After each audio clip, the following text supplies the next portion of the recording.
살다 보면 우리는 나도 모르는 사이에 이렇게 화를 낼 때가 덜어 있습니다. 뭐 표현의 차이겠지만 마음이 답답해지고 짜증이 나는 그런 상황이 있습니다. 바로 그 순간이 내 안에서 나도 모르게 화가 이렇게 치밀어 오르고 나는 그런 순간일 것입니다. 화가 나는 순간에는 어쩔 줄 모를 정도로 화가 나기도 하고, 때로는 내 안에 있는 답답함을 나의 의지와는 상관없는 말이나 또 행동, 혹은 또 이렇게 얼굴에 이렇게 나가는 그 표정, 뭐 이런 것들로 우리가 표출을 하게 됩니다.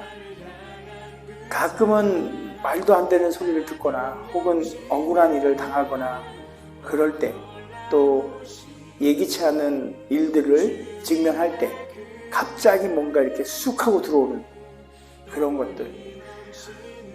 것들을 우리가 살면서 종종 예기치 않은 어떤 일로 인해 화를 주체하지 못하고 벌컥 화내기도 합니다.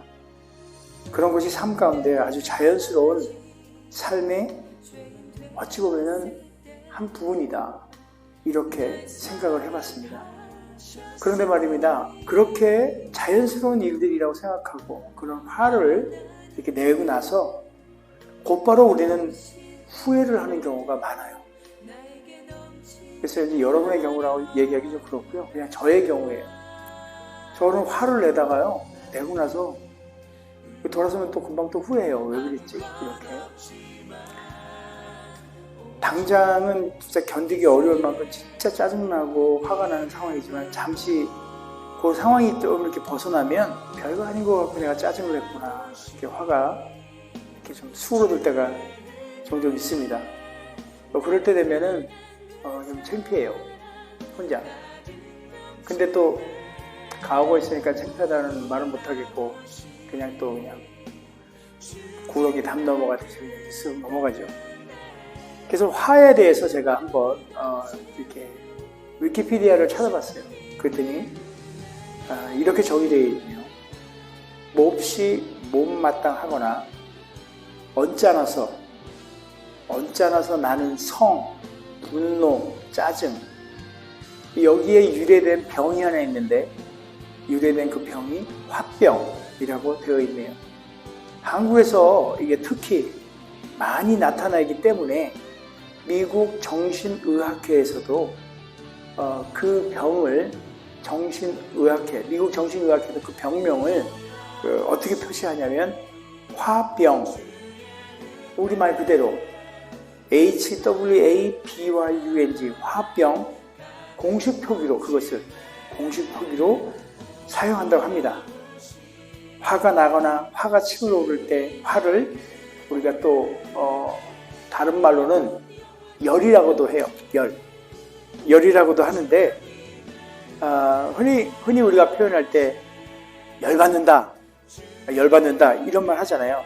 결국 그거는 화가 난다는 얘기예요. 화가 갑자기 몸에 이렇게 열이 나는 듯하고 속에서 뭔가 치밀어 올라오는 것을 느낄 때, 바로 화가 나는 순간에 정말 주체할 수 없는 상황으로 치닫게 됩니다. 이런 상황을 사실 저도 이렇게 만들고 싶지 않아요. 화를 내고 싶진 않아요. 어떠세요, 여러분들은? 화내고 살면은 참 힘들잖아요, 그죠? 안 내고 싶어요. 화를 한 번도 안 내고 산다, 이런 분 계세요, 여기? 우리 정호영 목사님 빼고는 없을 것 같기도 하고, 항상 화를 안 내시니 항상 웃으시고 그러니까. 대부분의 경우는 화를 내지 않는데 가끔 화가 날 때가 있긴 하죠. 근데 저는 좀 반대예요. 대부분 경우 다 화내고 화를 안 내는 경우가 조금 있는 것 같아요. 거꾸로. 그런 화 진짜 내고 싶지 않아요. 화를 안 내고 잘 다스려서, 전에도 제가 한번 말씀 가운데 말씀드린 적이 있는데, 저의 별명이 뭐라고 그랬죠? 옛날에는 박대장이었어요. 명찰을 박대장으로 막 하고 그랬는데, 워낙에 그렇게 좀 너무 그러다 보니까. 근데 저는 저의 별명이 박온화 하고 싶어요. 박온화로. 화를 안 내고 아주 온화한 사람 되고 싶은 거예요. 별로 이렇게 제가 온화해지는 거 원치 않으세요? 온화해졌으면 좋겠습니다. 그래서 제가 이렇게 저렇게 생각을 해보다 보니까 화는 도대체 어디서부터 올까? 또 뭐에 의해서 이게 발생할까? 그러니까 내 자신에서부터 나오는 것인지, 아니면 뭔가의 어떤 그 상황이나 어떤 이유가 있어서 그 화가 나오는 것인지, 여러분 어떻게 생각합니까? 그 고민을 하면서 어쩌면 이 화는 그냥 존재 자체가 우리가 태어날 때부터 이 안에 있는 화는 그냥 내 안에, 우리 안에 존재하고 있는 건 아닐까? 그러니까 저의 기준입니다. 여러분의 기준이 아니고. 그런 생각을 했어요. 한번 이런 걸 생각해 보세요. 자동차를 우리가 이제 운전을 가는데 갑자기 차 한 대가 확 하고 끼어들어와요. 깜짝 놀라죠. 그럼 보통 어떻게 우리가 행동을 합니까? 그냥 들어왔나 보다, 아이고, 그러고 가진 않아요. 특히 저 같은 경우는 다양한 어구를 구사를 막 해요. 이 나쁜 막 이러면서 저런 놈이 다 있어 그냥. 아이고 이런 나쁜 놈 이러면서 불쾌함과 화를 조금 동반한 불쾌함들을 이렇게 표출합니다. 그렇다면 지금 제가 그 상황에서 짜증나고 불쾌한 그 화, 갑자기 끼어든 자동차가 저에게 준 화인가요? 머리가 좀 복잡하지 않아요? 어떤 사람이 하늘에 뜬 달을 딱 바라봅니다. 아주 보름달 멋있게 뜬 달을 봐요. 근데 갑자기 이 사람은 마음에 막 슬픈 마음이 들고 마음이 그냥 착착해지면서 홀로 막 쓸쓸해요. 자, 그럼 그 달이 그런 쓸쓸한 마음을 그 사람에게 또 나에게 이렇게 넣어줬습니까? 그래서 그 달은 우울한 달일까요? 내 안에 일어나는 그 마음의 동요는 이 달과는 전혀 상관이 없는, 그저 내 안에서 그런 일이 일어난 거예요. 마음이 우울해지고 또 기뻐하고 즐거워하고 또 화가 나고, 이 모든 것 누군가가 나에게 이렇게 훅 하고 던져준 것이 아니고 그저 내 안에서 일어난 마음의 현상인 거예요. 달이 누구에게나 비춰주는 것이잖아요. 그 달은. 어떤 이는 그 달을 보고 기분이 좋아. 또 어떤 이는 그 달을 보고 우울하고 쓸쓸해. 둘 다 달이 주는 그런 마음이 아니에요. 바빠 그럼 달이. 만약에 달이 준다면 이 사람한테는 기뻐, 이 사람한테는 슬픔. 매일 너무 바빠 그냥. 응? 이렇게 그런 게 아니에요.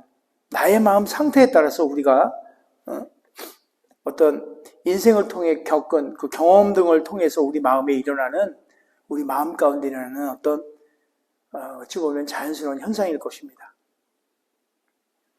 여기까지 좀 이해가 되죠, 그죠? 화. 우리가 조금 다른 방향에서 또 한번 생각해 볼게요. 화는 왜 나는 걸까? 도대체 무엇이 화를 만들어낼까? 만약에 원래부터 우리 안에 내재되어 있는 것이라면 그걸 어떻게 다스릴 방법은, 어떻게 할 방법은 없을까? 화는 전에도 한번 얘기했을 거예요. 내가 생각한 대로 일이 되지 않을 때 화가 좀 난다. 이게 우리가 잘 알고 있는, 우리가 잘 공감하고 있는 그런 일반적인 어떤 화에 대한 이야기입니다. 나와 뜻이 다를 때에는 그것을 이해하려고 하지만 나와 그 뜻이 다를 때에는 그거를 이해하려고 해요. 모든 사람들이 그게 좋다고 하니까 다른 걸로 이해하려고 해요. 근데 나의 뜻과 반대다 이러면 막 그냥 조금 이해도 안 되고 짜증나고 급기야는 화까지 납니다. 다시 말해서 이해가 되지 않으면 짜증을 동반하는 화가 일어난다는 말씀이에요. 정당한 걸까요? 어떨까요? 그거보다는 어찌 보면 우리가 조금 더 나무를 보는 것보다 숲을 보는 입장에서 바라보면 그 상황을 한번 봐야 될 것 같아요. 상황을 먼저 이해하는 것이 더 중요한 것이다 라는 생각을 해보게 됐습니다. 우리가 흔히 이런 일들이 있어요. 앞뒤 다 잘라먹고 그냥 어떤 한 부분만 갖고 봤을 때에는 그 상황이 이해가 안 돼요. 앞뒤 정황을 모르니 거기 발생된 그거는 이해가 안 돼요. 그래서 오해가 생기고 그러다 보니까 잘못되는 거예요. 내가 지난주 쭉 설교했을 때 진짜 우리 관계 속에서 제일 중요한 게 뭐라고 그랬어요? 커뮤니케이션, 소통에 대한 얘기했죠, 그죠? 이 소통이 정말 중요한 것 같아요.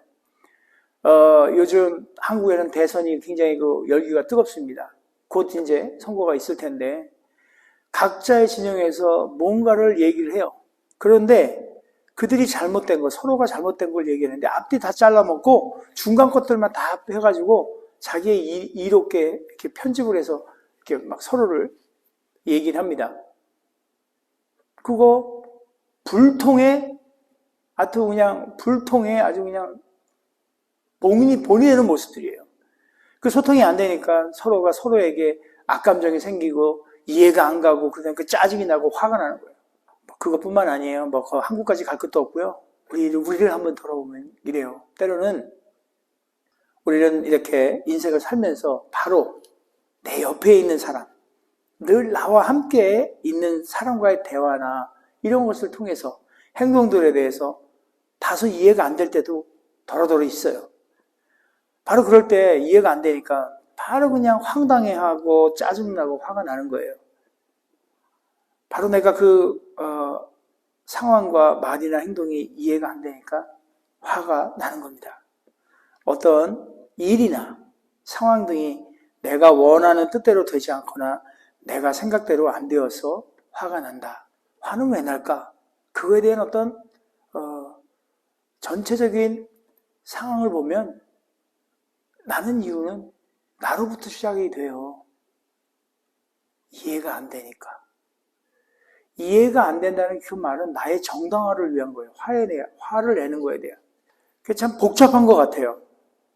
대학을 졸업하고 사회에서 성인으로 이제 생활을 하고 있는 저희 아들을 보면 그 아들의 행동과 삶의 방식, 이거 저 이해가 안 됩니다. 솔직히. 또 어떤 이는 사춘기에 접어드는 아이가 있는데 그 아이의 행동이 잘 이해가 안 돼요. 80을 바라보는 부모님들 역시 이해가 안 돼요. 세상을 그렇게 오래 살아셨는데 교회에 또 우리 장로님들 계시잖아요. 좀 이해가 안 되는 행동들을 하세요. 비슷한 또래의 친구들 옆에 있지요. 근데 어떤 일을 하거나 어떤 일을 결정해서 행동해 나가는 걸 보면 또 이해가 안 되는 부분들이 있어요. 저는 거의 매일같이 그 파네라라는 곳에 가 있습니다. 이렇게 옆자리에 앉아서, 파네라 옆자리에 앉아서 무언가 하고 있는 그 청년을 보면 이해가 안 돼요. 뭘 하는지. 운전하고 가는데, 고속도로에서 너무 느리게 가요. 그 규정 속도 있잖아요. 저는 규정 속도를 지키려고 가는 거지, 그거보다 밑으로는 안 가요. 그래도 규정 속도로 가는 거지. 근데 저도 그거보다 낮은 속도로 가는 사람들 보면 정말 이해가 안 가요. 그리고, 운동하는, 이 땀을 뻘뻘 흘리고 막 조깅하는 사람들, 그거 봐도 또 이해가 안 가요. 그러면은 이제 어떻게 하면 저 사람들 내가 이해할 수 있을까? 심지어 제가 이 설교를 준비하면서 제 자신도 이해가 안 가요. 유행가 가사처럼 내가 나를 모르는데 난들 너를 알겠느냐? 이런 거 있잖아요. 이해가 안 가요. 그 이해가 안 간다는 것 때문에 화가 나는 거예요, 또. 근데 그 이해가 안 가는 거 어떤 부분은 이해가 안 가도 넘어가져요. 어떤 부분은 도저히 안 넘어가져서 화가 나는 거예요. 도대체 그 기준이 어디 있는 거예요? 자, 잘 이해가 안 되는데요. 라는 이 말은 들을 때에도 혹은 말하게 될 때에도 좀 당황스러운 말이에요. 한번 생각해 보세요. 어떤 대화를 하고 있는데, 어떤 일을 하고 있는데, 내가 얘기했던 또 상대가 얘기했던 잘 이해가 안 되는데요. 그럼 조금 당황스러워요. 왜냐하면 같은 얘기를 하고 같은 일을 하고 있고 뭔가 이렇게 함께 하고 있다고 생각을 했는데 잘 이해가 안 되는데요. 아니 뭐지 이건 또? 이런 어떤 좀 살짝 당황스러울 수도 있어요. 이런 잘 이해가 안 되는데요. 이 말을 듣는다는 것은 상대방이 나의 생각이나 행동을 이해할 수 없거나 동의할 수 없다는 말인 것 같아요. 동의할 수 없을 때 잘 이해가 안 되는데요. 잘 못 알아듣겠는데요. 뭔 말이죠? 이런 얘기를 할 때는요. 그 말의 그 안에 속뜻은 네가 하는 말 나 마음에 안 들어. 나하고 이게 뜻이 안 맞아. 그 말은 상대방이나 그 상황이 내게 만족스럽지 않다는 것을 의미하는 거예요. 그죠? 뭔가 그 순간부터는 더 이상 그 일이나 대화가 진전이 안 된다는 것을 의미합니다. 그러면 결국은 답답함이 와요. 그럼 답답함이 오면 또 화로. 대개의 경우요, 그렇게 이해가 안 된다는 상황에서 이해가 되지 않아서 시간을 이렇게 좀 더 가져보고 뭐 더 이해하도록 뭐 하는 거 해도 여전히 이해가 되지 않아요. 그렇다고 해서 그걸로 그냥 끝내야 되느냐? 뭐 그럴 수는 없죠. 그죠? 설령 이해가 아직도 안 된다고 해도 뭔가는 좀 진행되어 나가야 돼요. 잘 이해가 안 되더라도. 왜 그렇게 해야 되는지. 도대체 왜 그랬지? 도대체 왜 그런 거야? 왜 그랬는지 도무지 이해가 안 가. 누군가를 비난하거나 맞닥뜨리는 상황이 마음에 들지 않을 때 우리가 쓰는 말들이에요. 진실은 저 너머에 있겠지만 당장 내가 알 수 없기에 이해할 수 없고 그래서 마음이 불편하게 될 때 그런 말들 이렇게 쓰게 되는 겁니다. 심리학적으로 그래요. 어쩌면 우리는 하늘나라 가는 날 그날까지 우리는 나 외에 내 스스로 내 자신 외에 다른 사람에게 도무지 이해하지 못한 채 그 사람들 도무지 이해하지도 못한 채 아마 하늘나라 가는데 그날까지 살아야 할지도 모르겠습니다.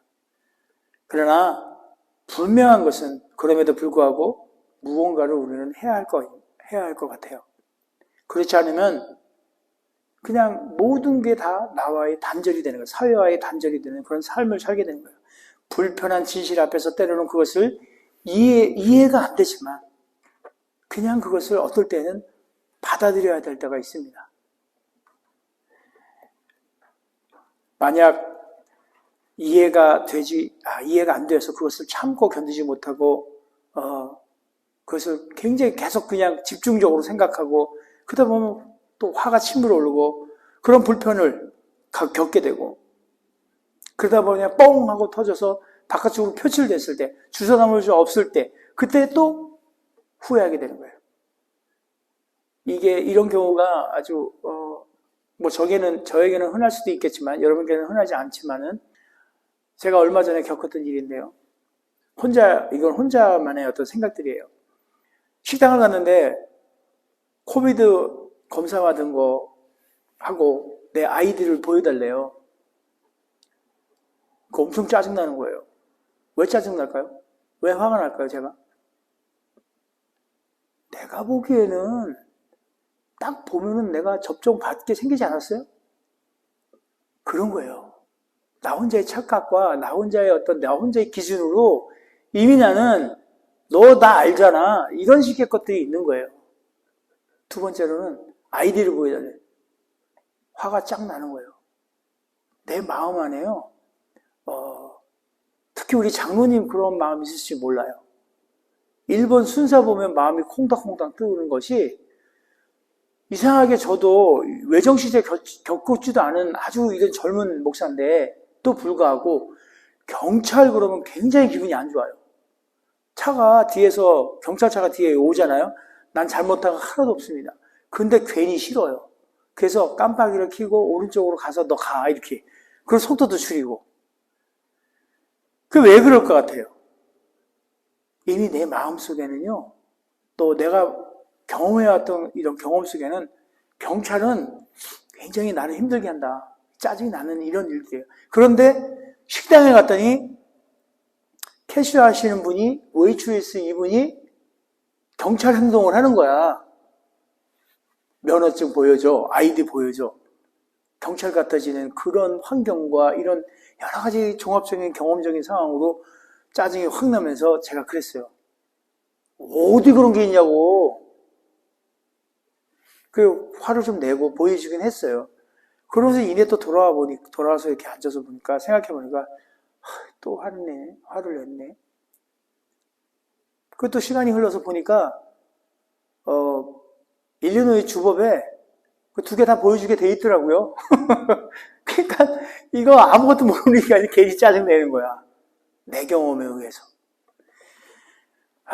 참 그래서 이내 후회합니다. 창피해하고. 시편에 이런 말씀이 있어요. 시편에. 분을 그치고 노를 버리며, 여기서 분이라는 게 이제 화예요. 화. 분을 그치고 노를 버리며 불평하지 말라. 그러니까 화를 내지 말고 노여하지 말고 불평하지 마라. 딱 저잖아요. 보여주세요. 그랬더니 화를 내고 불평하는 거 왜 보여달라고 그러는 거야? 네가 도대체. 그랬더니 뒷부분에 이래요. 오히려 악을 만들 뿐이다. 악을 만든대요. 악을. 악인인 거예요. 악을 만드는 걸 뭐라 그래요? 악을 만드는 그거 사람. 악을 만드는 거. 악을 만드는 사람. 그거 사탄이에요. 제가 사탄의 짓을 하는 거야. 좀 너무 멀리 간 것 같이 보이지만 화를 내면요. 분을 내면요. 불평을 하면요. 악을 만드는 사탄이라는 얘기예요. 이게. 어휴 끔찍해. 이렇게 잘생긴 사탄이 있나요?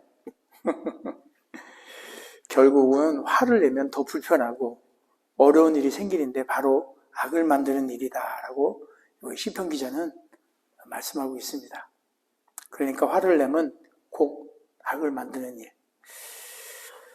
우리 안에 있는 그 악한 것들을 발현시키는 거예요. 바로 화내는 것이 그 악을 발현시키는 거예요.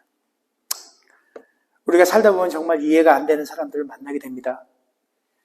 정말 나로서는 도저히 이해가 가지 않은 행동들을 아무런 부담 없이 그냥 자연스럽게 많이들 해요. 그럴 때 우리는 주로 화가 납니다. 제가 운동을 하러 가는 그 운동 클럽에서 수건을 줘요. 수건을 이렇게 잘 빨아서 말려서. 그러면은 운동하시는 분들이 이렇게 한 장씩 갖고 가가지고 땀도 닦고 샤워하고 쓰기도 해요. 그러니까 대개 많이 써야 한 3장? 수건을 2장, 3장 이 정도 써요.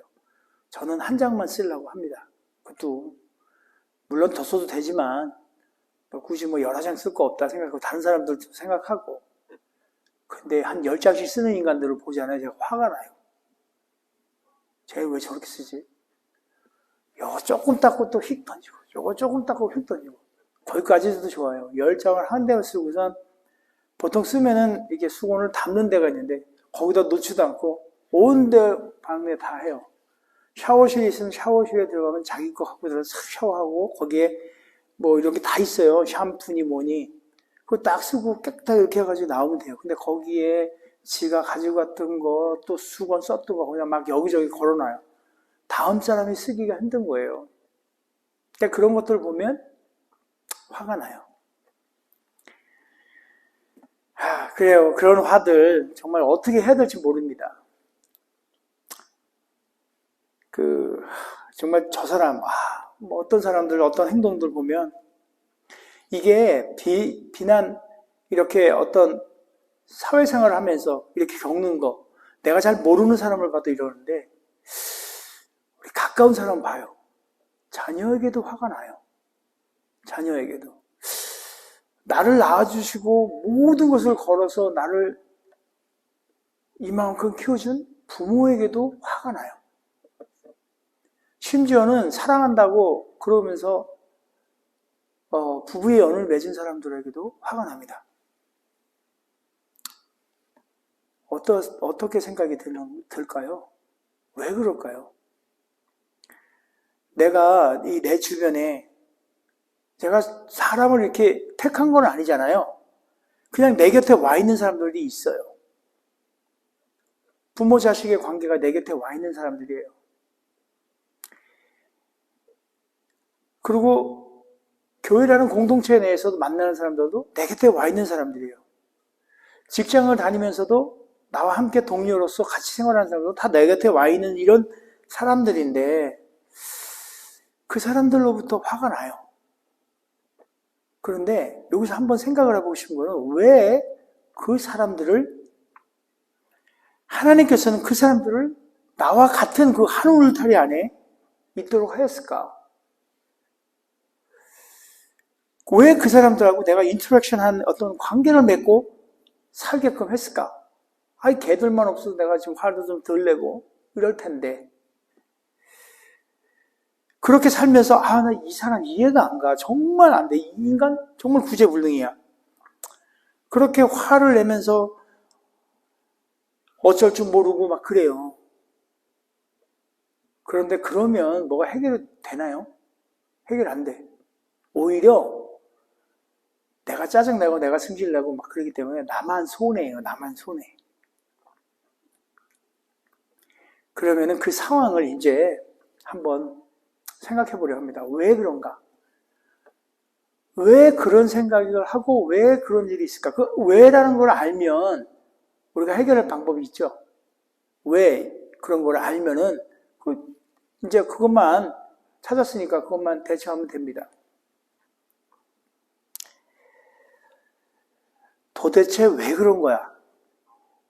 왜 그러는지 나는 도무지 이해가 안 돼. 이런 질문이 내게서 딱 나오잖아요. 그러면은 제일 먼저 해야 될 일이 스스로가 알아차려야 돼요. 알아차려요. 화를 내려는구나. 왜 그러지? 나 이해가 안 되는데? 그러면 딱 생각을 하는 거예요. 화내기 일보 직전이구만. 나를 딱 생각을 먼저 하셔야 돼. 그래야 조금 일보 직전이라도 한 템포 뒤로 미룰 수 있어요. 그러고선 오늘 제가 드리고 싶은 말씀이 바로 이 말이에요. 상대가 도저히 이해가 안 되는 행동을 했을 때, 순간 내가 딱 봤을 때, 이해가 안 되지? 아니면 울컥하고 뭔가 쭉 올라오는 것 같죠? 그럴 때 꼭 기억해 보세요. 뭐 될지 안 될지는 잘 모르겠지만, 하여튼 기억을 해보세요. 뭐냐면, 첫 번째로,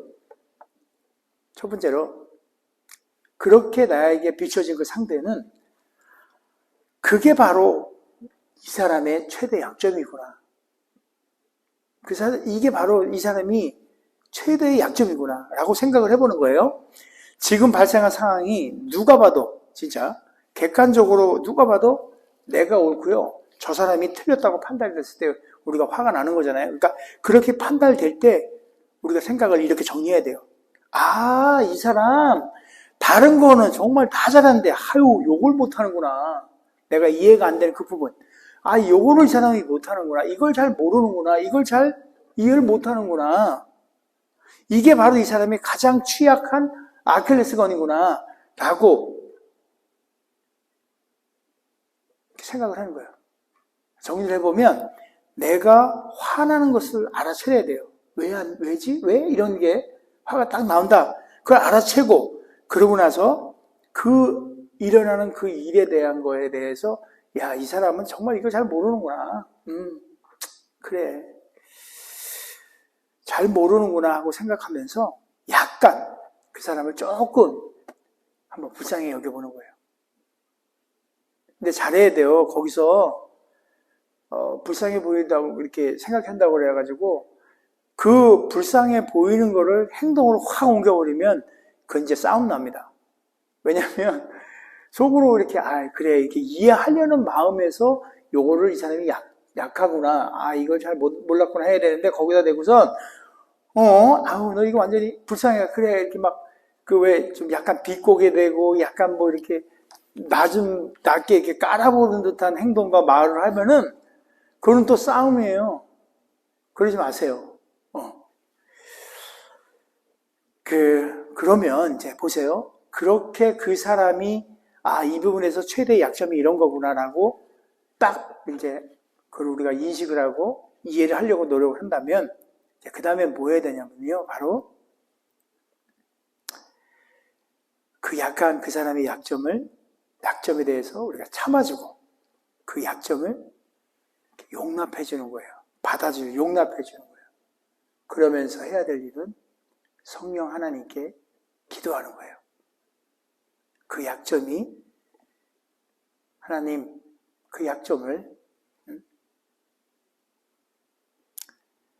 그 치명적인 그 약점을 덮게 해달라고. 또 그 약점이 이제 강함이 되게 해달라고. 그 상대에게 알게 해달라고.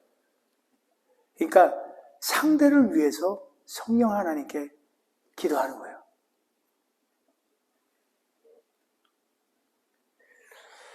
그 다음에 두 번째로 또 생각해 볼 수 있는 게 그 사람의 어떤 약한 점이잖아요. 이게 이 부분이 약하다 이렇게 생각했던 건데 이제 거꾸로예요.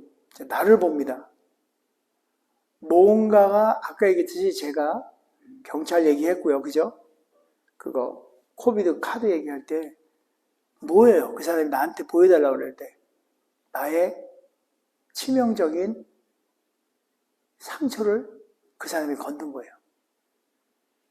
그 사람이 내 상처를 알고 건든 게 아니에요. 그 사람은 그 사람 할 일을 했을 뿐이에요. 근데 내 스스로가 내 내면에 그 사람이 한 그 방식은, 한 일은, 행동은, 말은 그냥 그 사람이 당연히 할 걸 했어요. 그런데 그 말이 내 내면에 있는 그 상처를 탁 건드려서 그런 일이 생긴 거예요. 여러분, 종이에 이렇게 손가락 베어본 적 있죠? 그럼 쫙 하고 피가 나고 너무 아파요. 자, 그럼 제가 여기에 베었으면은 여기 베인 거 밴드지 이렇게 받고 있다가 다른 거 이렇게 건드리잖아요? 너무 아파요. 근데 이 베지 않은 이 손가락은 건드려도 뭐 아픈 거 없어요. 잘 몰라요. 상처를 건들면 아파요. 똑같은 이치예요. 우리 마음 안에 인생을 살면서 경험했던 아픈 기억들, 아픈 상처들이 우리 내면의 상처로 있는 거예요. 그래서 똑같은 일이라도 어떤 사람에게는 그 일이 경험된 일로 인해서 상처가 되어서 아프고요. 화가 나고 짜증이 나요. 어떤 사람은 아무것도 아니에요. 같은 일이라도. 결국 아까 제가 처음 얘기했듯이 우리 내면으로부터 오는 것들이에요. 자동차가 끼어들어서 그 자동차가 주는 게 아니고 달이 와서 주는 게 아니에요. 모든 거는 내 안에 있는 거예요. 내 안에. 내 안에서부터. 상처. 그래서 이 화에 대한 우리의 대처하는 지금 제가 말씀드리고자 하는 이 방법은 어찌 보면은 굉장히 획기적인 방법이에요. 화를 다스려고. 저도 한번 노력을 해야겠는데 잘 될지는 모르겠습니다. 그러나 최소한 알고 있으면 덜 할 것 같아요.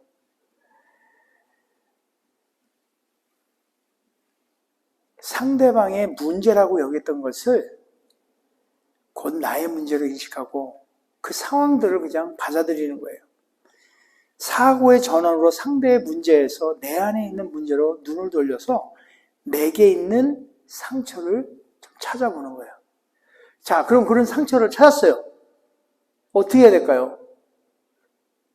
또 성령 하나님께 간구하고 기도해야죠. 내 안에 배어있는 상처를 찾았으면 그 상처를 치유하고 회복하는 일만 남게 돼요. 그 상처와 치유와 회복을 위하여 성령 하나님께 기도하는 것 외에는 우리가 할 수 있는 게 없는 것 같습니다. 결국 그것을 위해서 구체적인 기도 제목들만 생겨나는 거죠. 그죠? 그 기도를 하는 거예요. 자, 화를 내게 되는 이 두 가지 이유. 상대의 약점, 아킬레스건, 혹은 나의 약점인 상처. 이 이유가 아닌 다른 경우는 그리 많지가 않아요. 화를 내는 그 이유는. 그리고 공동체 안에서 우리 이런 공동체, 교회, 직장, 가정, 여러 곳에 이 공동체 안에서 사람들과 대화하고 살잖아요. 그곳 안에서 끊임없이 서로 간의 그 약점, 바로 상처 인하여 부딪히는 거예요. 그렇다면 우리는 모두 상처를 갖고 사는 사람들인데 그 상처 때문에 그런 약점들 때문에 서로가 부딪히고 화가 나고 그거 자연스러운 일이에요. 어찌 보면. 아주 정상적인 어떤 충돌이 되는 거고 정상적으로 생겨나는 긴장이고 갈등인 거죠.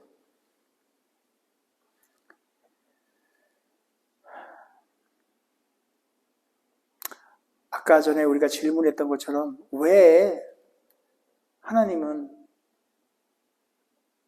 내가 이해 안 되는 이런 인간들을 내 옆에 두고 나와 함께 있게 하는가?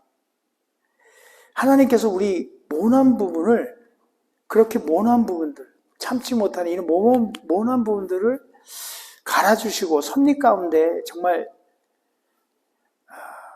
이 모든 것들을 우리가 이해하고 품을 수 있도록, 그 사람들을 품을 수 있도록 어떤 훈련의 과정, 사람이라든지 사람들, 이런 사람들을 내게 붙여준 거, 이런 거 아닐까? 이런 생각을 해봤습니다. 우리 마음이라는 거 있죠, 마음. 마음을 본 사람 있나요? 마음 본 사람? 없나요? 우리가 마음 그러면 그림으로 표현하는데 우리 하트 그리죠. 하트 이렇게 생긴 하트. 하트 보면 위에는 동그랗게 해가지고 납작해서 동그랗게 해서 한쪽으로 이렇게 움푹 패여 있어요. 반대편은 어때요? 아주 날카롭게 뾰족해요. 그죠? 하트가 이렇게인가? 그 하트가 있는데 왜 그렇게 하트를 표현했을까라고 생각을 해보니까 한쪽 끝에 그 뾰족함으로 우리 서로를 찔러. 상대들을. 근데 그 마음 안에는 찌르는 것도 있지만 반대편에 이렇게 움푹패는 것이 그 찌르는 거를 감싸는 거예요. 받아주는 거예요. 그러다 보니까 한번 그림으로 상상해 보세요. 하트들 계속 연결할 수 있어요. 연결할 수 있어요. 마음과 마음이 연결이 되어서 하나가 되자. 저 혼자 멋있게 한번 생각해 봤어요. 그런 거 같지 않아요? 하트를 이렇게 쫙 모아가지고. 자, 우리는 여전히 온전하지 않습니다. 그래서 의도하지 않아도 서로에게 이해할 수 없는 행동을 그냥 이렇게 저지르게 돼요. 그래서 오해가 되고 불편해지고 긴장이 생기고, 그리고 화를 내기도 하고, 급기야는 관계 속에서 악을 표출해내기도 합니다. 조금 전에 함께 나눴던 그 이야기처럼 우리 스스로를 진단을 해요. 그 진단을 해보는 거예요. 아, 약점이, 저 상처인데. 그러면은 누군가에게 턱 던진 그 말, 누군가로부터 온 그 말, 누군가의 어떤 행동, 여러 가지 이런 걸로 통해서 진짜 밤새 잠을 못 자고 울분이 그냥 여기까지 확 있어가지고 그런 거 없앨 수 있어요. 사람의 그 행동이나 일이나 사건이나 모든 것들 이해가 안 될 때 둘 중에 하나예요. 약점, 상처 생각해 보시기 바랍니다. 그것이 사람의 약점이라면 내가 그 사람을 보듬는 그 약한 부분을 내가 감싸주고 치유해주고 덮어주고 기도해주는 그것과, 만약에 그것이 나의 상처로부터 비롯된 거라면 그 상처를 내가 치유해야 할 그런 일. 이 두 가지만 하면 될 것 같아요. 그 사람의 약점을 내가 용납하고 훈련하면 됩니다. 그 용납하는 훈련. 상대방 그 사람이 해야 될 일이 아니고 내가 해야 하는 일이에요. 성령 하나님께 엎드려 그 사람의 약점을 내가 품을 수 있도록 나의 마음의 그 그릇을 넓게 해달라고, 크게 해달라고 기도하는 것이에요. 내 마음의 그릇이 넓어지고 커지면 품지 못할 사람이 어디 있겠어요? 그 큰 그릇의 사람이라면 넓은 마음으로, 정말 넓은 아량으로 그 사람의 행동, 어떠한 것들도 품어낼 수 있는 거 아니겠어요? 그래서 우리는 여전히 하나님께 기도하고 성령님의 도우심이 필요해요.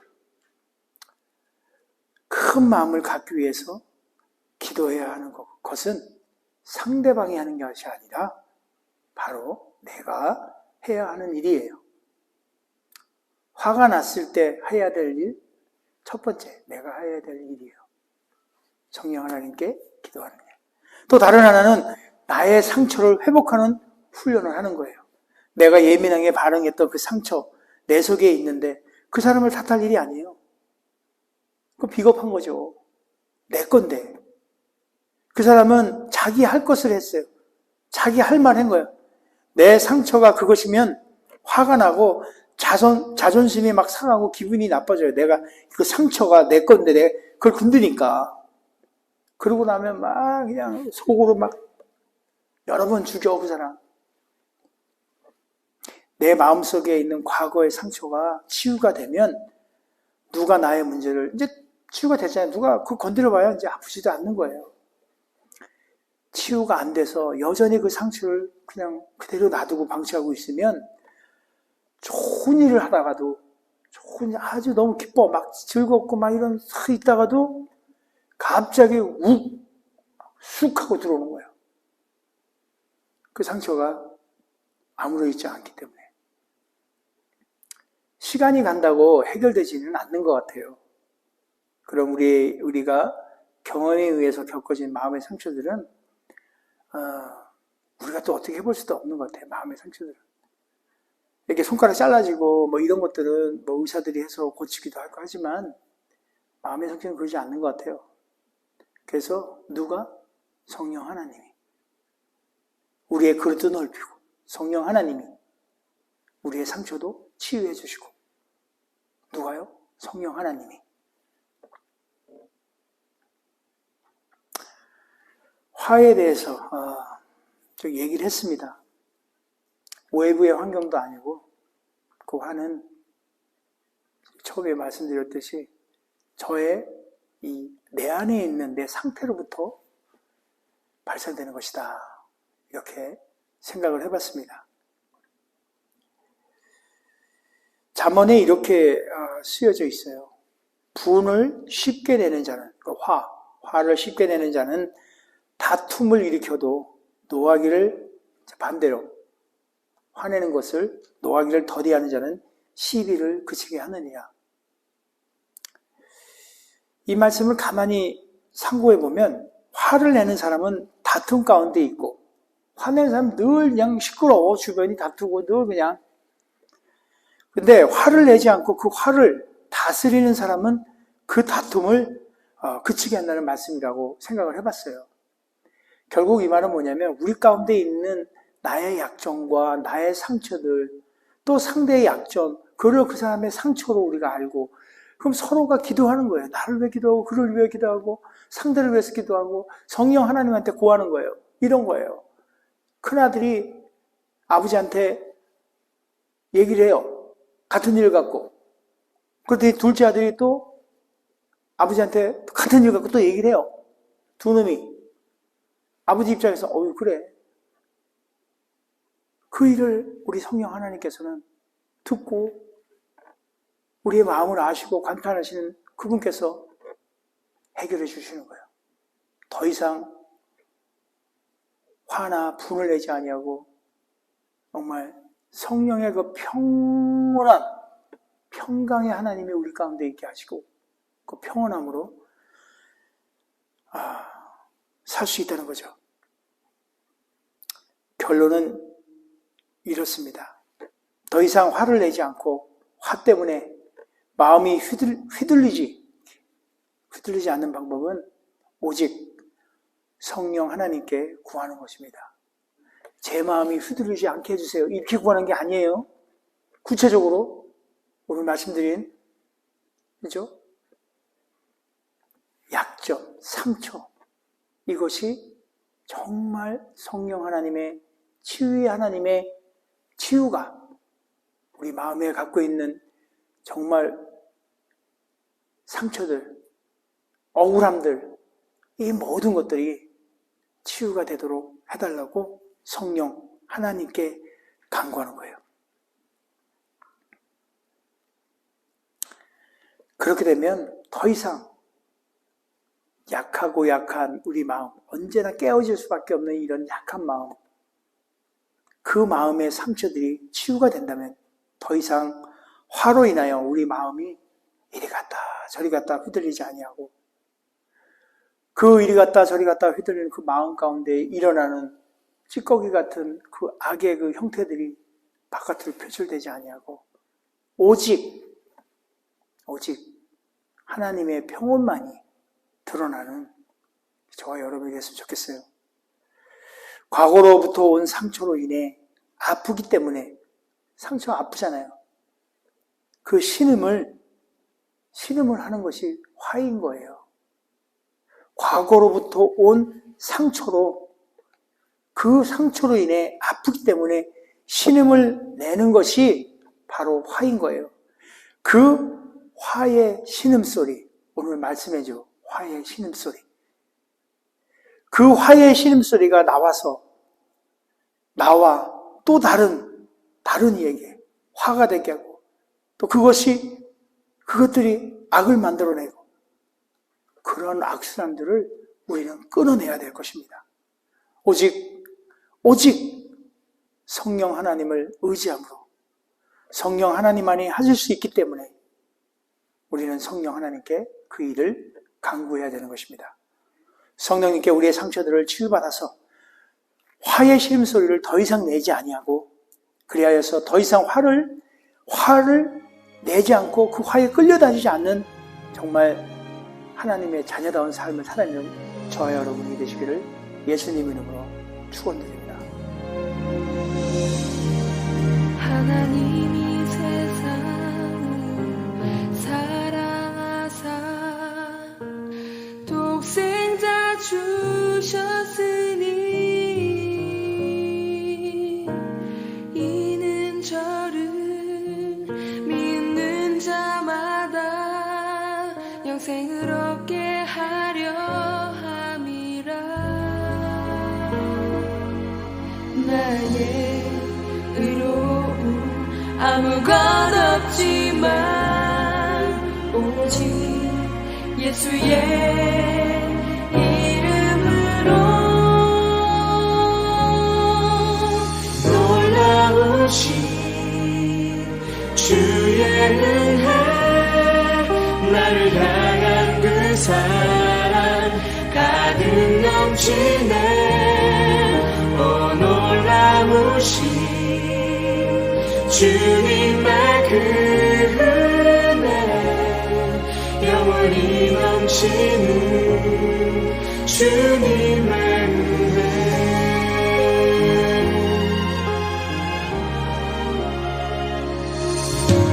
내가 아직 죄인 되었을 때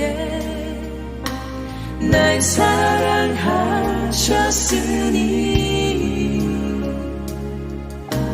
하나님의 크신 은혜 나에게 넘치게 하려 합니다. 나의 의로움 아무것 없지만 오직 예수의 이름으로 놀라우신 주의 은혜, 나를 향한 그 사랑 가득 넘치네. 오 놀라우신 주님의 그 은혜, 영원히 넘치는 주님의 은혜.